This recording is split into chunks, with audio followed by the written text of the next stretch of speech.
Welcome back to The Heat. We're discussing Japan's new security laws and the reaction from the international community. Let's get back to our panel. And Zhang, let me start with you this time. There has been criticism in South Korea over Japan's policies. This criticism goes back a long way. It concerns Japan's occupation of the Korean Peninsula. It concerns Japan's treatment of the Korean people, especially Korean women. Do you think that relations are likely to deteriorate even further now? As you know, intergovernment, I think basically, if you ask me that kind of question, I think it depends on which level we are talking about. Again, South Korea is a liberal society, so if you more focus on the intergovernmental level, again, it was a hard decision, it was, but they agreed on the comfort women issues last December, even though they didn't get a kind of strong support, neither from the Japanese people nor the Korean people. But still, it was, again, the agreement between the governments. So if you more focus on that kind of intergovernmental relationship, I don't think this kind of change can damage fundamentally the relationship between the two governments. But again, if you go back to like people's level or media, if so, there are still concerns. So my biggest concern is what if, other like reckless or irritating remarks can be done by Japanese politicians who can be pretty far right. If so, it can amplify all this, kind of backlash or anxiety among the people, among the South Korean people. So that's my hypothetical concern. But so far, I don't think, it's going to be deteriorating dramatically from now.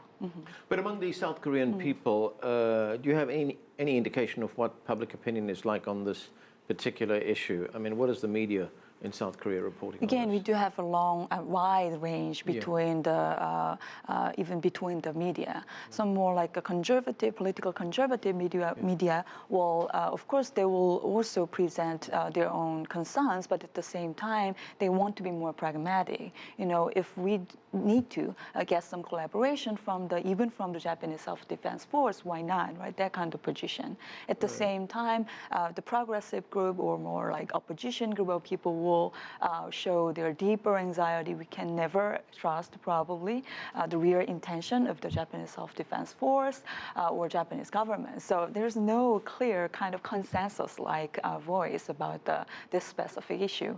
So I think a more bigger concern probably, as other panelists pointed out, the rivalry between the China and Japan, that can be a kind of bigger concern for us as well, because it can be beyond our control. Right. So that's to be honest, I think that's a more bigger concern, I think. Right. Takesato, Japan says that this is not a change to its constitution, its pacifist constitution, that it is a reinterpretation of clauses in that constitution. But despite that assurance, there are some who believe that it's Shinzo Abe's ultimate aim to change the constitution. Do you believe that to be the case? Yeah, this July, we have the election for the upper house, possibly together with the lower house representatives. And Abe administration, especially he himself, want to have 2/3 majority in the Diet, upper and lower, both. If it is realized for him, he wants to easily change the understanding, not only understanding of the Constitution, but the phrasing, wording of the Constitution. But recently, the supporting rate for the LDP is only a bit more than 40%. Japan TV's is the public poll, 41%. And also Asahi Mainichi newspapers, most of those national newspapers, just a bit more, 40%. So it is very difficult for Abe administration to change the constitution. But actually, he wants to change it because he wants to be the great politician following his grandfather, who made a new security pact with the United States in 1960. Junshe, the Japanese say one of the reasons for the changes to these laws is a rising China. Does Japan have anything to fear from China? I think this is absolutely not true.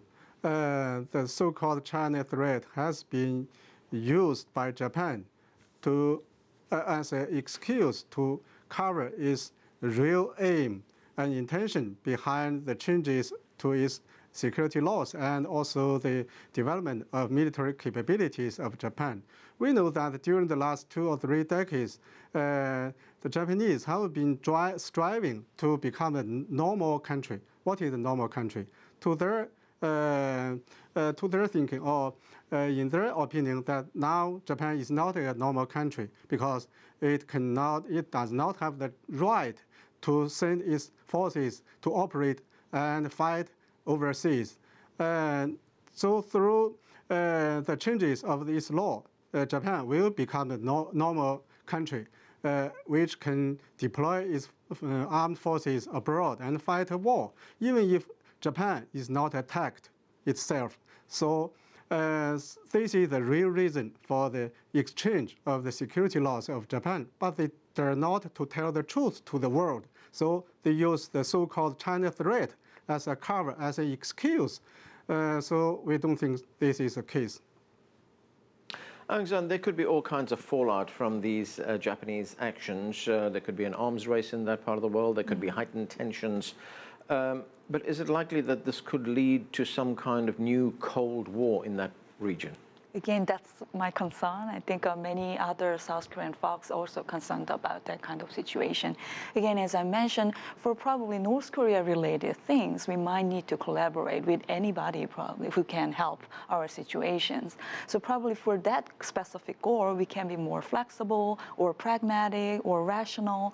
But again, the rivalry or escalations between the regional powers up to whatever those level, it cannot be that controllable by ourselves. If so, it's going to be a real concern for us. And the South Korea, from the sizes, I mean, the physical conditions point of view, it's almost impossible for us, I mean, to catch up with all these giant-like countries. So we definitely don't want to see the kind of, escalations among the regional power. Yes. Takesato, there seems to be a disconnect between what the Japanese government has been doing and the way the Japanese people feel. Their opinion polls would show that more than half of Japan's population is opposed to this new legislation. So why has Prime Minister Abe been so determined to push it through in Parliament? Yes, newly made public polls, it asked mainly 2 things. The first one is that Abenomics, Abeno economy planning, and then newly made security-related laws. But actually, the people of Japan, it may be the same to other people, if the living standard is coming up and up, it is okay. However, Abenomics is in failure. So just supporting rate became low from 70 of the 2 years ago to the 41 or 42%. Now, this means that Abenomics in failure, and also the young mothers who have the young children, they realized some failure of Abenomics, Abeno economy, and they are afraid of having their children into the battlefield. So Japanese people, especially women, young women, came to be educated by his administration. That, ironically, it is very good. Junshe, Japan is one of China's biggest trading partners. How will these new security laws on the part of Japan affect their economic relationship, if at all? Well, I think the Chinese government, on one hand, is waiting for the Japanese government to take a correct attitude toward its past history and also toward the development of China, and also refrain from changing its pacifist constitution and remain on the path of peaceful development. On the other hand, the Chinese government has been taking great effort to improve the economic relationship between the two sides, because we think that the relationship, especially the improvement of this relationship, serves the interests of the two peoples, both China and Japan. And the economic relationship will improve the life of the two countries, the peoples. So we think we should push forward the economic relationship between our two countries, especially the exchanges between our two peoples. This is different from the economic relationship because we can see that many Japanese people are against the changes of the security policies pushed forward by Mr. Abe. So there are a difference between the government and the people. So we should push forward the economic relationship between our two countries. Okay, and that's where we have to leave it. Thanks to all of you for joining us.